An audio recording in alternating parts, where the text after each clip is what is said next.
खरीप हंगामाच्या तोंडावर खतांचा तुटवडा आणि कोटा मर्यादेमुळे शेतकरी प्रचंड अडचणीत आले आहेत। या समस्येकडे प्रशासनाचं लक्ष वेधण्यासाठी आज अकोल्यात प्रहार जनशक्ती आणि शिवसेनेच्या नेतृत्वात शेतकऱ्यांनी तीव्र आंदोलन छेडले। रखरखत्या उन्हात पहाटेपासून कृषी केंद्रासमोर रांगा लावण्याची वेळ आलेल्या शेतकऱ्यांनी आज प्रशासनाविरोधात एल्गार पुकारला। अकोला शहरातील अशोक वाटिका येथून जिल्हाधिकारी कार्यालयावर भव्य पायदळ मोर्चा काढण्यात आला।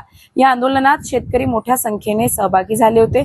शेतकऱ्यांच्या या न्याय हक्कासाठी समस्त शिवसैनिक, प्रहार जनशक्ती संघटनेचे सैनिकही मैदानात उतरले होते। कृषी विभागाच्या ढिसाळ नियोजनामुळे शेतकऱ्यांची होत असलेली गैरसोय थांबवावी अशी मागणी आंदोलकांनी केली। मागण्या मान्य न झाल्यास खतांचे गोडाऊन फोडून खत शेतकऱ्यांना वाटावे लागेल असा इशारा प्रहार जनशक्ती शिवसेनेकडून देण्यात आला आहे।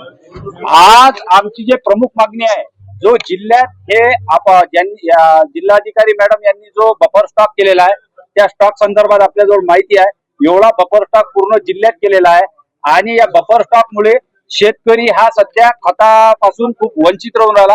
कारण की शेतकरी हा 5 वाजता दुकानाच्या समोर लाईन मध्ये बसते आणि 11 ते 12 वाजल्यावर अर्ध्या लोकांना खत भेटते आणि अर्धे लोक वापस जाते, कारण स्टॉक संपलेला असते।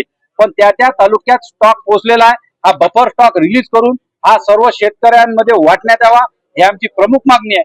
आणि दुसरी मागणी ही अशी आहे की बाबा जे 72 तासात पीक विमा कंपनी शेतकऱ्यांनी नुकसानीचा तिथं मेल केल्यावर ते मदत देत होते की बाबा तुमच्या इतक्या संदर्भात विमा तुमचा मंजूर झाला, ते यांनी बंद केलेली आहे। आणि तिसरा जो विषय आमचा, जो फळबागांचा या 1 ते 2 तारखेला जे वादळी वाऱ्यामुळे आणि पाण्यामुळे नुकसान झालेलं आहे, या सर्वांचा पंचनामा करून त्यांना मदत देण्यात यावी। या आमच्या 3 मागण्या घेऊन आम्ही आज इथं मोर्चा आणि सर्व प्रहार शिवसैनिक कार्यकर्ते इथं आलेलो आहोत।